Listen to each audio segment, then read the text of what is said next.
nós estamos estudando a vida de um profeta extraordinário, Eliseu. E até agora nós vimos as interações de Eliseu com pessoas comuns, como por exemplo com Elias, que foi o mentor dele, o relacionamento dele com uma viúva pobre que estava endividada e como que ele conseguiu ajudar ela a sair das dívidas. Nós vimos o relacionamento dele com uma mulher rica e casada, mas que não conseguia ter filhos, e todo o drama que foi depois que essa criança morreu, depois de uma dor de cabeça. Nós acompanhamos ele nesses eventos. No entanto, hoje nós vamos perceber que ele enfrentou eventos de proporções maiores, problemas de proporções maiores. Por isso, eu queria que a gente começasse conversando sobre isso aqui. Como que você se sente quando você tem que enfrentar um problemão? Quando você se sente pequeno diante do desafio, como é que você fica dentro de si? É mais ou menos como a imagem está mostrando, um chihuahuazinho perto de um cãozão aí, enorme, que pode te comer com uma bocada só. Em alguns momentos da nossa vida a gente se sente assim, quando por exemplo nós temos que enfrentar a doença, ou quando a nossa dívida é muito maior do que vários salários somados, né? E ainda corre juros, quando a gente enfrenta crise no relacionamento, seja ele conjugal, seja ele na família, e a gente não consegue resolver, a gente se sente pequeno. O que eu faço? Desemprego também nos faz sentir pequenos e impotentes. Mas hoje, o problemão que eu estou querendo falar para você não é nem esse. É quando a gente tem um embate com forças opressoras muito maiores do que nós. Por exemplo, se você é cristão e é perseguido por um patrão que tem o poder de estragar a sua vida, de colocar na rua, ou de tornar o teu trabalho insuportável. Ou se você é um cidadão, mas por algum motivo o prefeito resolveu estragar a sua vida, o que você vai fazer?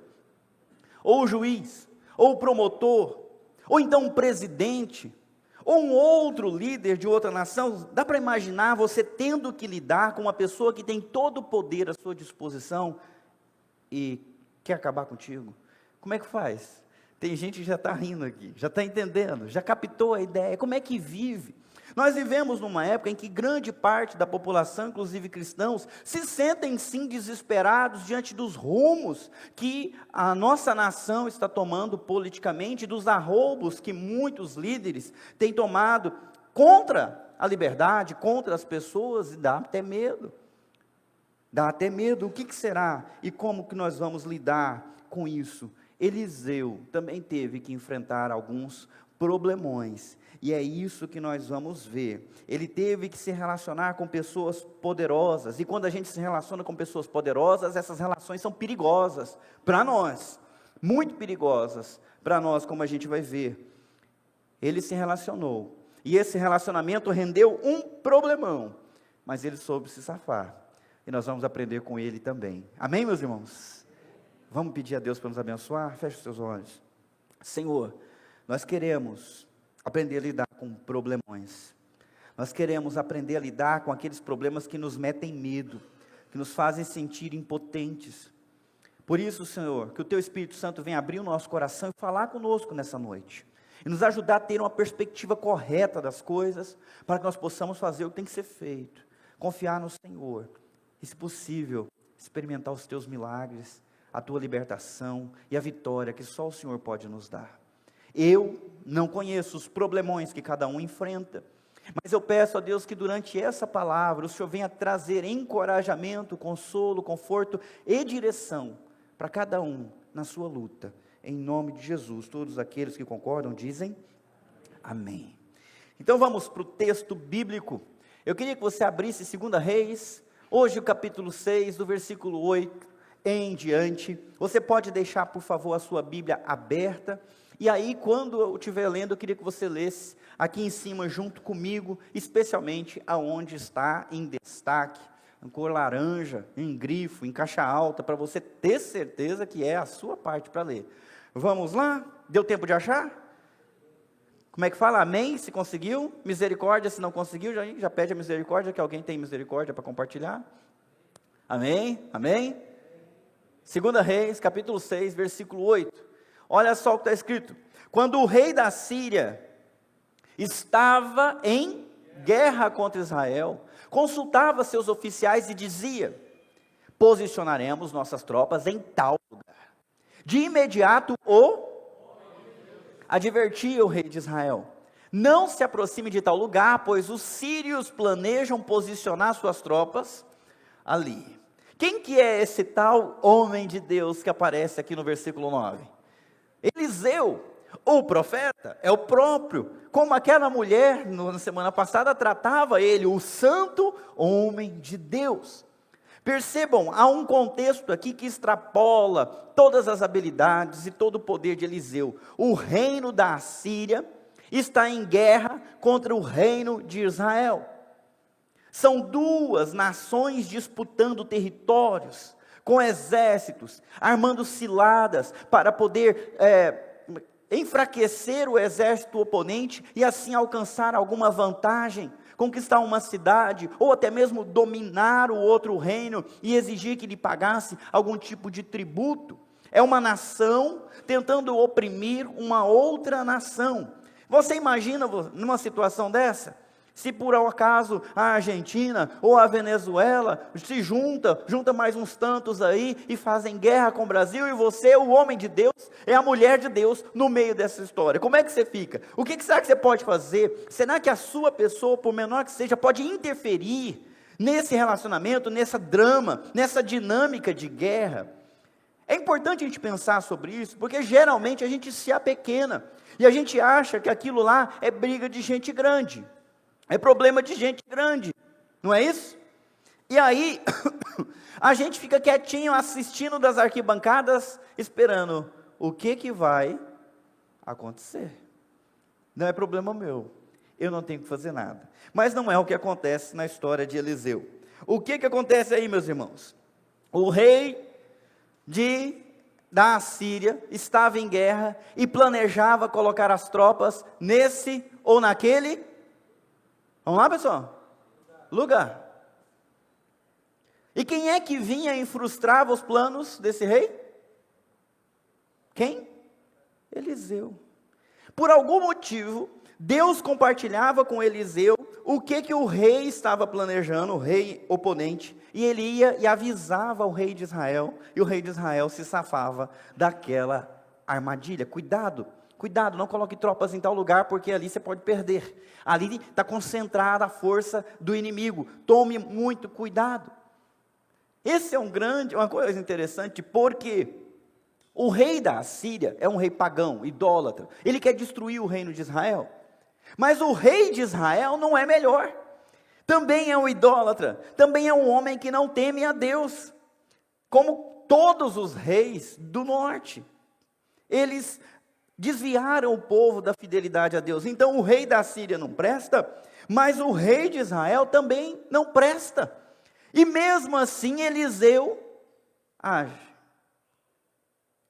Ele não assumiu uma posição neutra. Esse aqui não presta, esse aqui também presta menos. Então não vou tomar partido de ninguém. Eles que se entendam. Hoje, muitos cristãos têm assumido, no meio da dualidade, da oposição, da disputa entre um lado e outro lado, têm assumido uma posição de isentão, é o nome, né, Rodrigo? Isentão. Será que isso é correto? Olha para o profeta, ele não ficou isentão no meio. Deus passou a informação para ele, ele usou a informação, ele deu o recado de Deus e lutou pela preservação do seu país. O país prestava? O que vocês acham? Não, era um país idólatra, o povo era corrupto. Há poucas gerações, eles tinham somente 450 profetas de Baal e 400 profetas de Azerá. O negócio era tão feio e tão ridículo, que Deus falou para Elias: olha, eu reservei ainda 7.000 que ainda não dobraram o joelho a Baal. E o resto? Dobrou. Nós temos um remanescente de alguns que são fiéis, mas o povo, em sua grande maioria, era perdido, idólatra, corrupto, pecador, perverso em suas instruções. E o que Eliseu não fez, ele não deixou para lá. Ele não falou: deixa se lascar, porque é o que a gente merece. Ele fez tudo o que pôde para preservar a sua nação e para proteger, inclusive, o rei e os soldados e o exército. para lograr êxito contra aquela disputa bélica que eles enfrentavam. Isso já é um grande exemplo para nós. E Eliseu insistiu nesse comportamento por várias vezes, como a gente vê aqui. E o rei de Israel mandava um aviso para o lugar indicado pelo homem de Deus. Várias vezes ele advertiu o rei de que ficasse alerta naqueles lugares. A vez de vocês. Furioso com essa situação, o rei Sírio reuniu seus oficiais e perguntou: qual de vocês anda informando o rei de Israel sobre meus planos? Não foi uma, não foram duas, não foram três, foram várias vezes que o profeta de Deus falava: ó, tem uma armadilha aqui, tem uma armadilha ali, tem uma armadilha lá, agora é ali. E isso ajudava o rei de Israel. E isso foi enfurecendo o rei da Síria. Abra sua Bíblia em Provérbios 30, 33.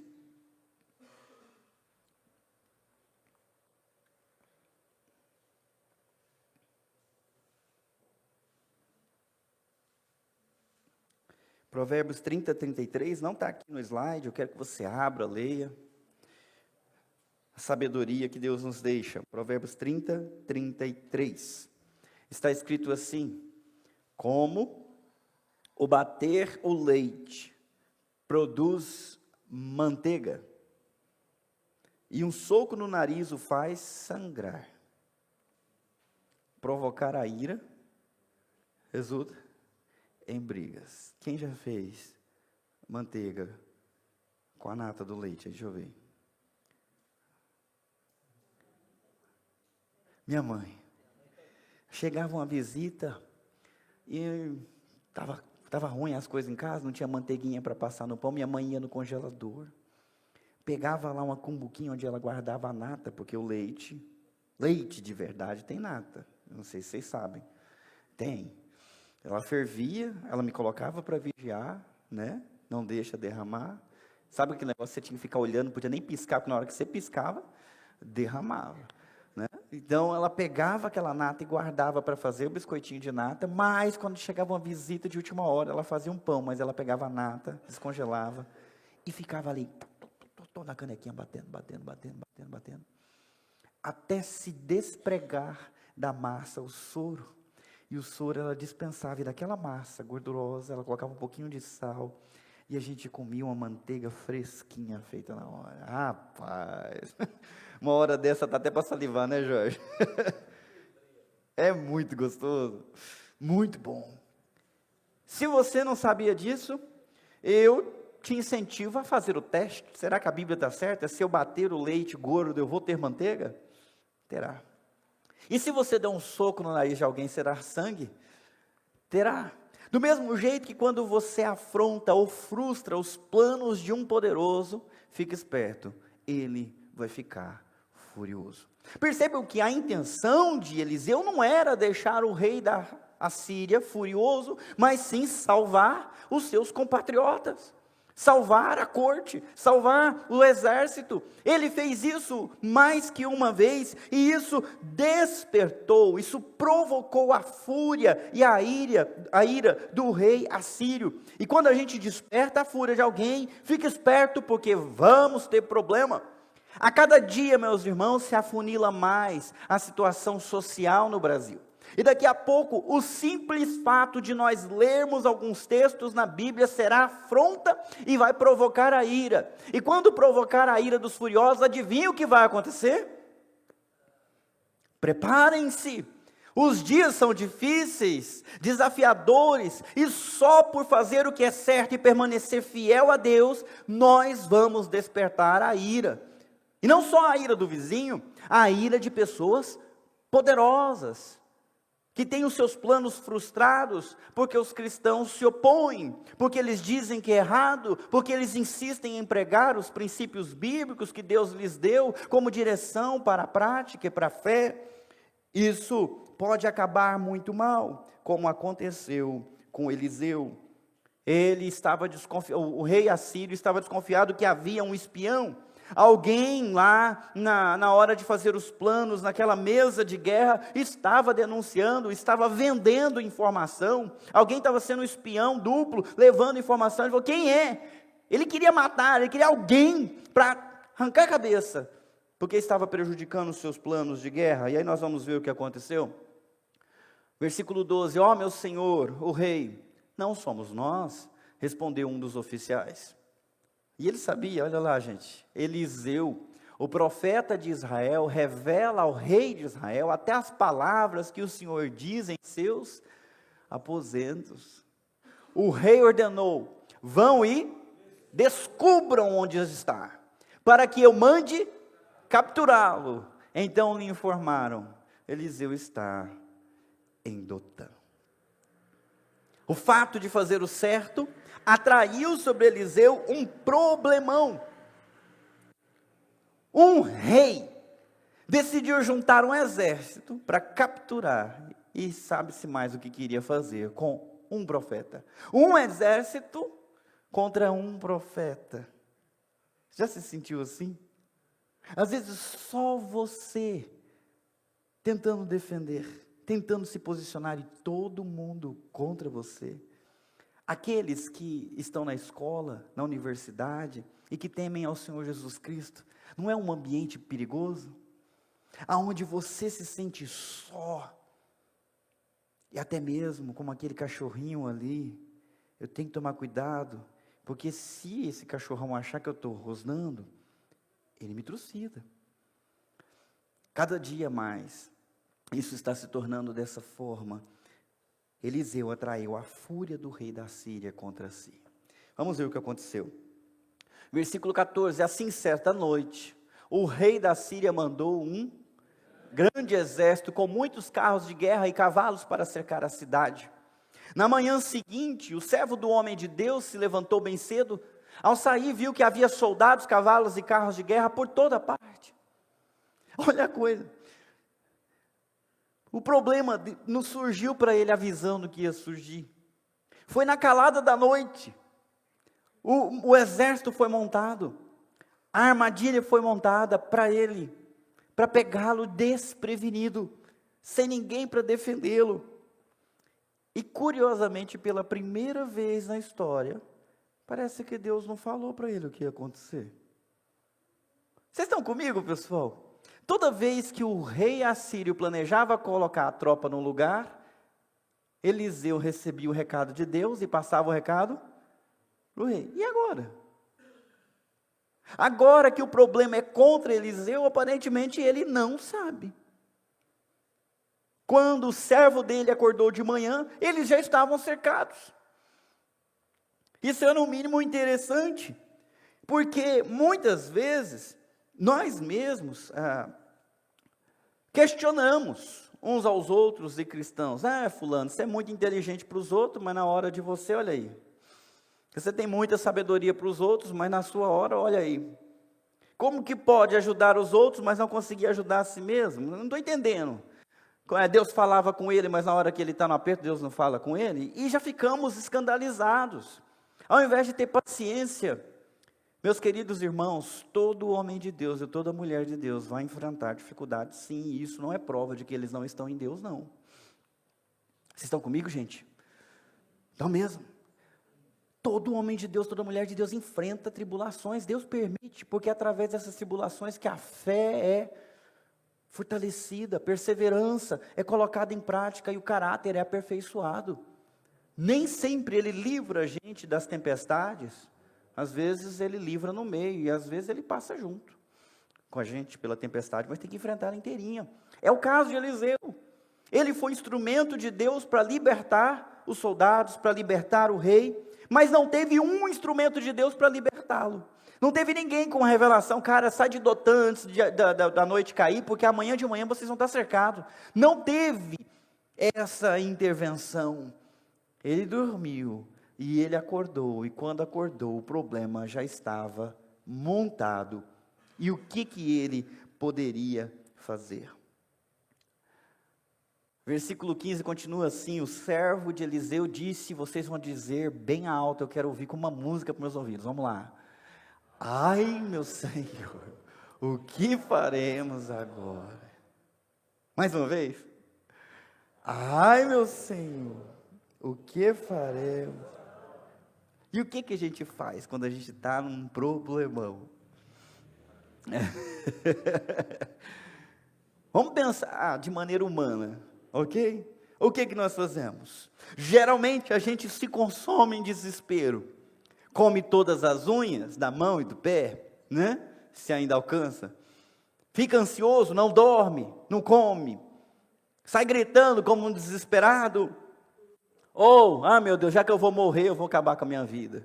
Nem Saul, eu me recuso a morrer. Sou tão orgulhoso que me recuso a morrer pela espada dele, vou morrer pela minha. Né? Fica desesperado, petrificado de medo. Ou então nós podemos ser super espirituais. Não, esse exército pode vir contra mim, mas eu sou que nem Davi. Eu vou contra esse exército na força do Deus dos exércitos. Ele vem contra mim com espadas, com escudos, mas eu vou no nome do Deus dos exércitos. Eu vou enfrentar todo mundo e todo mundo vai cair. O que vocês acham? Enfrentar o exército com fé e peito aberto ia funcionar para Eliseu? Um homem de fé enfrentando pessoas com lanças, atiradeiras, espadas. O que ia acontecer com ele? Tem um filme que chama assim, Fé Demais Não Cheira Bem. Muitas vezes a gente não tem fé, tem loucura na nossa cabeça. Cuidado, meus irmãos, tem que usar um pouco da sabedoria. Não foi isso que Eliseu fez também. Uma terceira opção seria desistir e entregar-se. Ai, meu Deus, agora lascou. Eu vou me entregar, pedir misericórdia, né? E não tem mais o que fazer. Ai, meu Senhor, o que faremos agora? Eu não sei qual é o problema que você está enfrentando, mas se você está com essa pergunta no seu coração, hoje a palavra é para você. Ai, meu Deus, o que eu faço agora? Nós vamos aprender o que fazer pelo exemplo de Eliseu. Versículo 16, vocês, primeira coisa. O que mesmo? Mas tem um exército do lado de fora, cercando a cidade inteira, não tem para onde fugir, o que você tem que fazer? Mas o negócio está feio para o teu lado, meu. Tem um poderoso querendo acabar com a sua vida, o que você tem que fazer? Não tenha medo, disse Eliseu.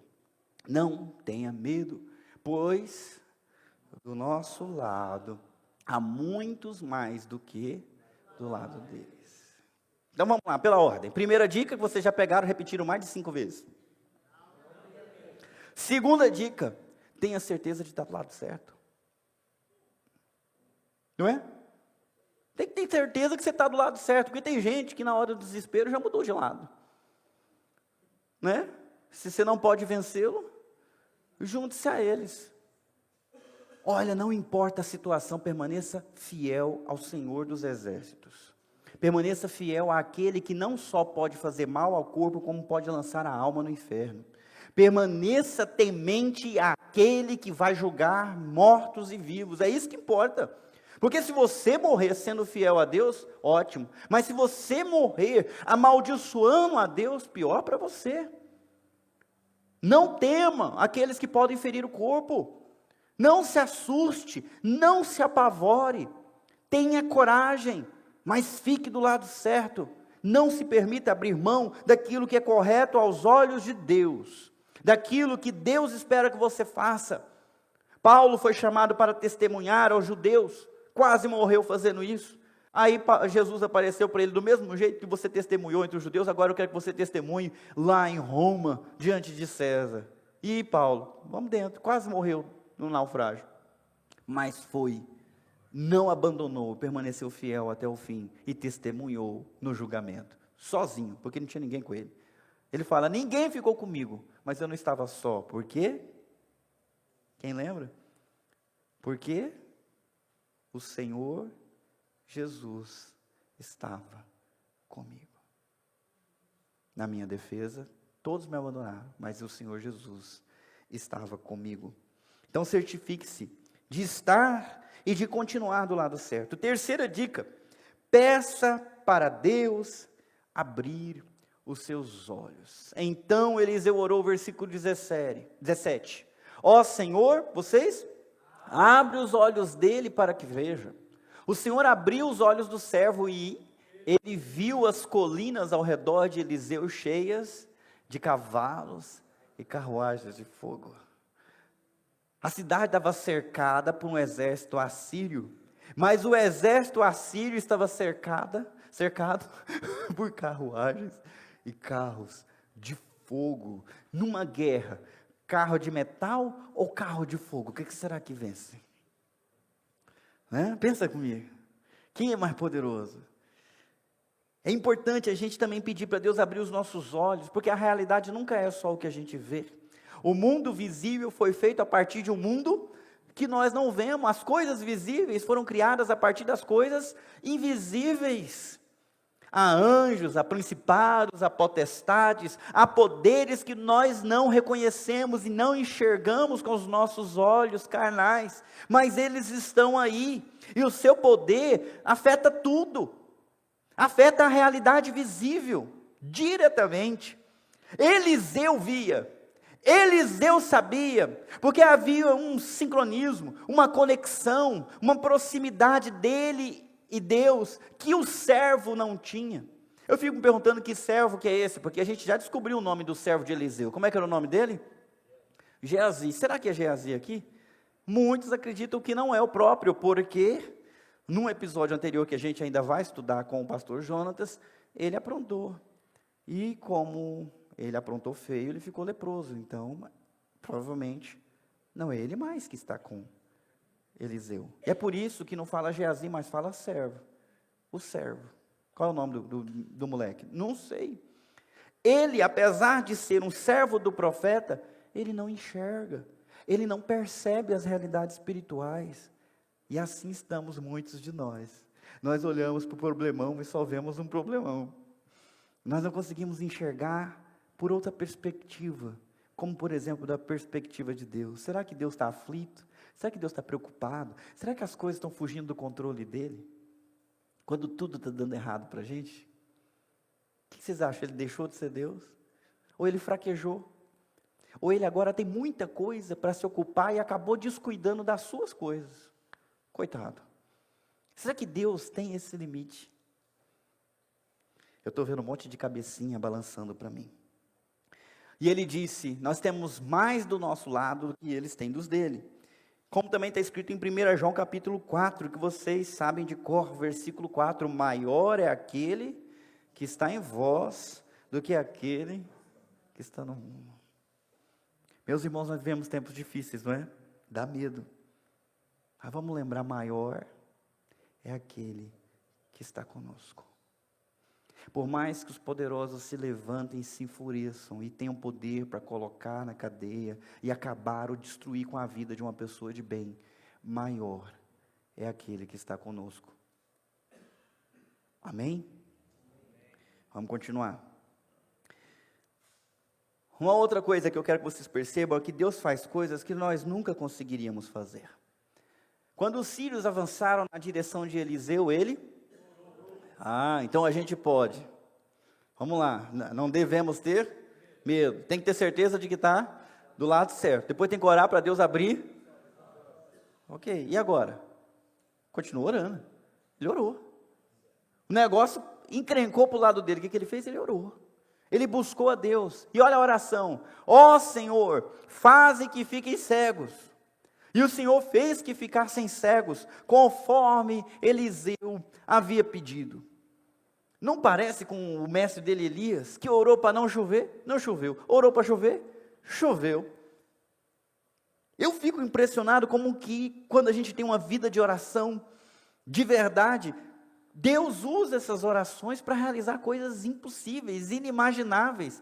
Nesse mesmo texto, ele orou para Deus abrir os olhos do seu servo para ele ver. E ele viu a realidade espiritual. E agora ele orou e Deus fez olhos abertos deixarem de conseguir ver. Porque todo aquele exército foi ferido de cegueira. Eles abriram os olhos, eles vinham para atacar Eliseu, mas de repente eles não enxergam mais nada, nem com os olhos abertos. Deus é capaz de dar a vista, mas Deus também é capaz de cegar. Deus age de maneira que nós não conseguimos agir. Imagine você enfrentando um exército, tentando meter os 2 dedos nos 2 olhos de todos os seus inimigos. Talvez você consiga acertar 2 ou 3, mas o 4. Não é? Talvez você não consiga acertar nenhum, porque alguns de nós já passou da idade dessa esperteza toda, né? Como é que faz? Deus feriu de cegueira o exército inteiro, num só momento, em resposta à oração do homem de Deus. Vamos continuar. Então Eliseu saiu e lhes disse: vocês tomaram o caminho errado. Esta não é a cidade certa. Sigam-me e eu os levarei até o homem que procuram. Então ele... Não é engraçado? Parece que Eliseu está se divertindo com a situação. Olha, aqui não é o lugar e eu não sou o homem que vocês estão procurando, não. É claro que era. Eliseu, em Dotã. A cidade está cercada, Eliseu está lá dentro. Mas ele vem e guia aqueles homens para outro lugar. Ele está senhor de si, da situação, descansando em Deus e até se divertindo com aquela situação. Vamos continuar. Assim que entraram em Samaria, Samaria é a capital de Israel, Eliseu, mas de novo, é a terceira vez, ó Senhor, agora, abre os olhos deles para que vejam. E o Senhor abriu os olhos deles e descobriram que estavam no meio de Samaria.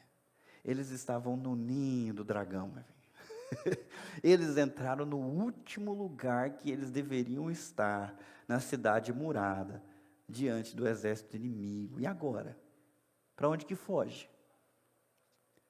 Versículo 21, quando o rei de Israel os viu, perguntou a Eliseu: devo matá-los, meu senhor? Vocês, devo matá-los. Eliseu não encarou aquele exército com o peito aberto.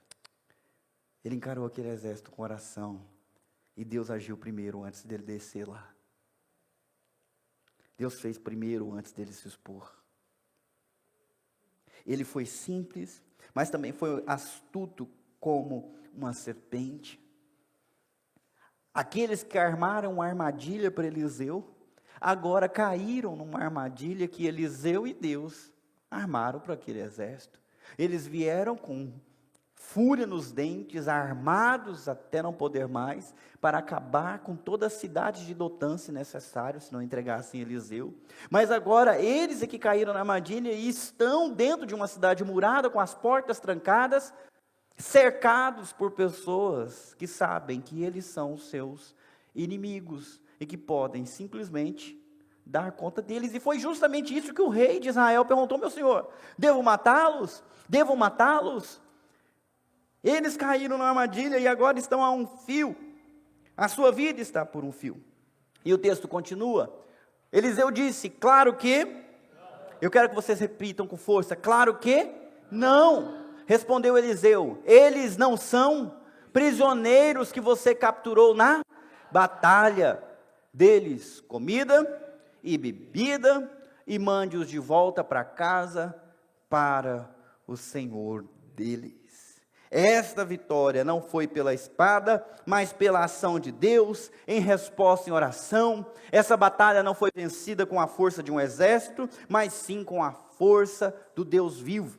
Isso não significa que em muitos momentos a gente não enfrente batalhas sangrentas, e exércitos não se enfrentem. O próprio Davi enfrentou, e Deus deu a vitória. O povo de Israel enfrentou, enquanto estava tomando posse da terra, inimigos que vieram contra eles com espadas. E como é que eles reagiram?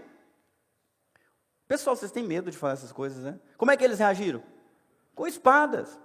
E Moisés ficou lá de cima, orando. Enquanto Moisés tinha os braços estendidos, orava, eles venciam. Se ele cansava os braços, eles perdiam. Isso está lá no Antigo Testamento. Então, muitas vezes, há sim batalhas resolvidas dessa forma. Infelizmente, isso acontece de tempos em tempos, não sabemos quando será a próxima, mas sabemos que haverá guerras e rumores de guerra antes do fim, e muitas vezes nós estaremos envolvidos nisso, teremos que ter coragem de encarar essas coisas. Deus queira que não na minha geração, nem na dos meus filhos, nem dos netos, mas vai saber. Vai saber. No século passado, nós tivemos 2 guerras mundiais. E cristãos lutaram. Mas essa batalha aqui não foi vencida pela força da espada, nem da arma, ela foi vencida pela força de Deus, que cegou os olhos dos inimigos. Portanto, esses prisioneiros não deveriam ser tratados como prisioneiros de batalha. O tratamento seria diferente. E isso me remete a Romanos capítulo 12. Eu queria que você abrisse lá. 12, 17.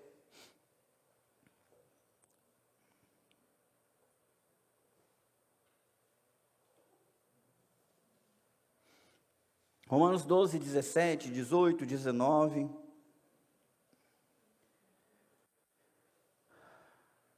Mais alguns minutinhos para você encontrar. Romanos 12, está no Novo Testamento, versículo 17.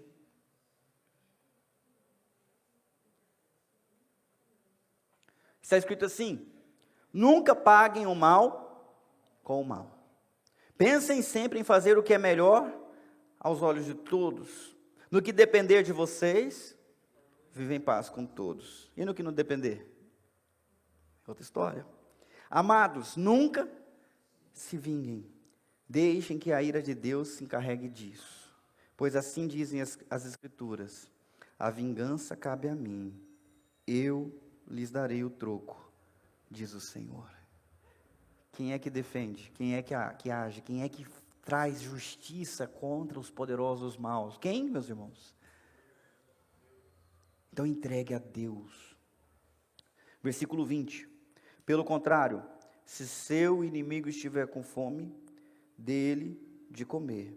Se estiver com sede, dele de beber. Ao fazer isso, amontoará brasas vivas sobre a cabeça dele. Está citando Provérbios 25, 21 e 22. E aí termina com o versículo 21. Não deixem que o mal os vença, mas vençam o mal, praticando o bem. Eu acho incrível, porque a esperteza dele aqui foi impressionante. Esses caras já levaram o susto suficiente. Nós vamos dar comida para eles, e vamos despedir eles. E eles vão pensar o que, gente? Se alguém tem a chance de acabar com você, mas ao invés de acabar, te dá um banquete, você tem coragem de enfrentar essa pessoa de novo? Isso não seria um depoimento contra a sua índole, de que você realmente é ruim, não presta. Olha lá, vamos ver o que aconteceu. Então o rei lhes ofereceu um grande banquete, e os mandou de volta para casa, sãozinho, vivinho, para o senhor deles, que estava querendo destruir Israel. Depois disso, os invasores sírios não invadiram mais a terra de Israel. Há certas maneiras de vencer que não envolvem a disputa, o confronto, e envolvem uma esperteza muito maior. Como fazer o bem, ou tratar de maneira boa, gentil e amorosa até aquela pessoa que quer o teu mal. Ao fazer isso, fica evidente que ela é ruim, mas você... pessoal, vocês estão aqui? Ninguém quer falar, né? Porque você fica com raiva quando alguém está com raiva de você. Eu estou entendendo. Já viu uma coisa mais instantânea? É a gente ficar com raiva dos outros. É só alguém chegar na pé do teu ouvido e falar: você sabe que fulano está bravo com você? Eu falei: quem? Fulano? Está bravo comigo? Tá. Estou bravo com ela. Agora eu estou bravo. A ira é instantânea quando nossa carne comanda as nossas decisões. Mas se nós partimos para olhar as coisas por outra perspectiva, o que Deus espera que você faça com essa informação? Como que Ele espera que você trate essa pessoa que está brava contigo? Como que Ele espera que você se relacione com ela? A partir do amor que Ele já derramou sobre a sua vida. E isso vai colocar ela numa situação pior ainda. Muito pior. Tenham essa esperteza, meus irmãos. Pastor, mas e se eu tratar bem e a pessoa me trata mal?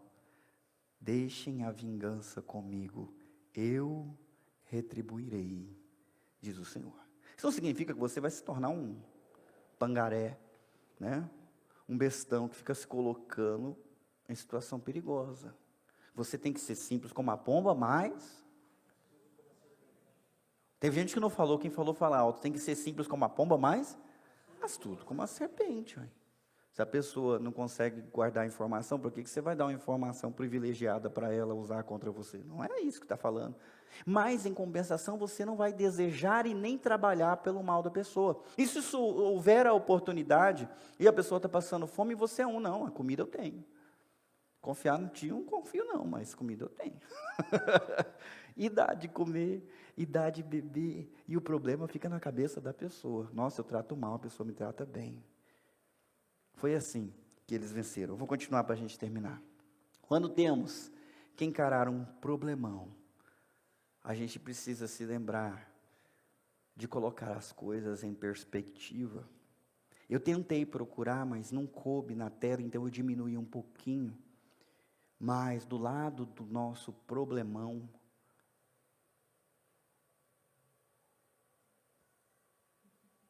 temos um Deus muito maior.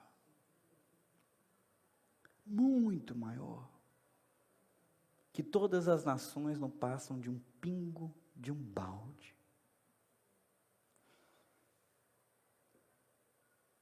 São nada diante dele.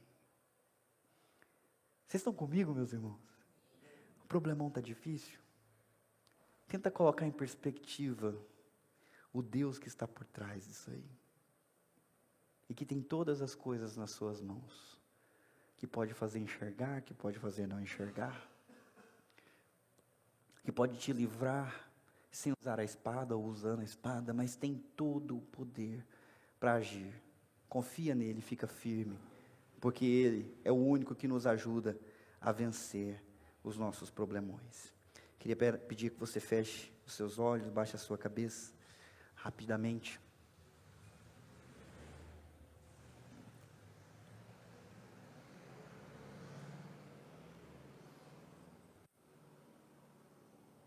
Com toda certeza você está aflito por alguma coisa. Algo tira a tua paz, algo te deixa preocupado, angustiado, amargurado. Talvez você esteja já desesperançado em relação ao futuro, em relação ao que será do país, do mundo. Nós vemos que o pecado cada vez mais se torna moda. Hoje está se tornando bonito aquilo que é feio aos olhos do Senhor. E você pensa, meu Deus, como eu vou criar meus filhos nesse mundo? Será que eu vou dar conta do desafio? É um problema grande demais. Já tem escola onde colocar os meus filhos para eles não serem mais influenciados. Já estou tirando a TV, fico vigiando no YouTube. Mas parece que eu estou cercado de todos os lados. Tudo parece que existe para destruir quem é justo, para destruir quem ama a justiça, quem ama a santidade, quem ama as coisas de Deus. Eu enfrento batalhas dentro de mim, fora de mim. O que eu vou fazer? Hoje nós aprendemos com o profeta que tem uma realidade que nós não vemos. O Senhor não perde nenhuma batalha. O Senhor Jesus Cristo enfrentou perseguição dos religiosos, enfrentou perseguição dos seus patrícios que queriam apedrejá-lo. Ele enfrentou a perseguição dos romanos, foi condenado injustamente, encarou a cruz, carregou ela até o Gólgota, foi crucificado ali, teve suas mãos e seus pés cravados no madeiro, enfrentou a dor alucinante da falta de ar, todo o escárnio, toda humilhação, toda maldição proferida contra ele. E por fim, naquele momento de dor, onde tudo que ele tinha era Deus, Deus também virou o rosto e ele disse: Senhor, Deus meu, por que me desamparaste? E assim ele entregou o seu espírito e encarou a morte, nosso último inimigo. E por um tempo parecia que não havia mais esperança. Seus amigos choravam desesperados e perdidos, sem saber o que fazer. Mas no domingo de manhã, ao raiar do sol, a pedra do túmulo se moveu. E Jesus já não estava mais entre os mortos, porque ele reviveu. Ele ressuscitou. E ele conquistou a vitória contra o pecado. Ele conquistou a vitória contra a morte. E ele conquistou a vitória contra o diabo. de maneira que hoje todo poder está debaixo da autoridade do nome de Jesus Cristo. A terra está debaixo e é como estrado para os seus pés. Ele reina acima de todo principado e potestade. E se você estiver em Jesus, você já é mais do que vencedor. Mesmo que ataquem, mesmo que atentem contra a sua vida, em Cristo você já venceu a morte. E ainda que a sua vida se apague do lado de cá, ela se acende do lado de lá, aonde não há mais dor nem sofrimento, aonde o próprio Cristo te recebe de braços abertos, porque aquele que crê em mim, ainda que morra, viverá. Foi o que ele disse. Nós estamos em Cristo para vencer, não para temer esse mundo. Nós então estamos em Cristo para testemunhar do seu poder, custe o que custar. Nós estamos nesse mundo para completar o sofrimento que resta da obra de Cristo, para de alguma forma também sermos ressuscitados com Ele dentre os mortos. E Ele não desampara os seus. Eles vão perseverar até o fim e vencerão como o seu mestre venceu. Você entregou a sua vida para Jesus, então você caminha com Jesus o caminho de vitória, sempre, de glória em glória, de fraqueza em fraqueza, mas sempre sendo aperfeiçoado e fortalecido.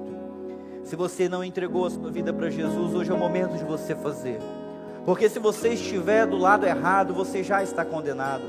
Não há como enfrentar o juiz de toda a terra. Ele vai trazer à luz todos os pecados, Ele vai julgar vivos e mortos, e dura coisa é cair nas mãos de um Deus irado. Não desperte a ira de Deus, arrependa-se dos seus pecados, arrependa-se da direção que você está indo, dobre os seus joelhos, abra o teu coração e diga: Senhor Jesus, eu me rendo ao Senhor, eu quero estar contigo do teu lado, eu quero guerrear no teu exército, porque eu quero vencer junto contigo. Então entra na minha vida, seja Senhor, eu abro o meu coração. Você pode fazer isso agora com oração. Se você está acompanhando pela internet, você pode registrar isso no chat, dizendo: eu estou entregando o meu coração para Jesus, eu quero vencer como Ele venceu, e que o poder dele esteja sobre mim a partir de agora. Eu oro no nome de Jesus. Eu vou orar por nós, que a graça do Senhor Jesus, o poder e a comunhão do Espírito Santo venha nos fortalecer para nós perseverarmos em vitória. É a minha oração. Amém. Amém.